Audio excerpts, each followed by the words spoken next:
Question is, well, religion advocates peace and unity. On the other hand, also, they separate people into groups, and that separation into groups leads to war and conflict. So my question is just really simple. Is religion a good thing? Not necessarily. It depends on which religion you're talking about. I think there's some religions in the world that are truly horrid religions. Voodoo, for example, would be one, I think, that most of us would agree is a very destructive and deleterious religion. And certainly there are lots of examples of other ancient religions that practice child sacrifice and other forms of monstrous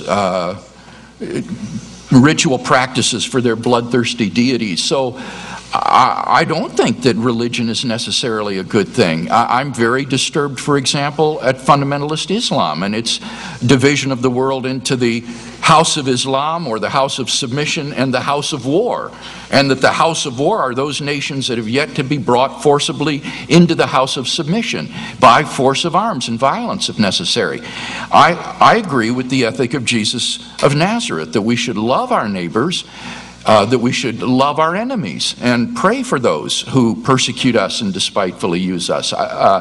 So I think it depends on which religion you're talking about, and the religion I believe is true is the religion taught and modeled by Jesus of Nazareth. And he was not a violent person, someone who would lead a jihad or something of that sort. And when people or Christians supposedly following in his name have done so, I think they've acted in profound inconsistency with what Jesus taught and modeled.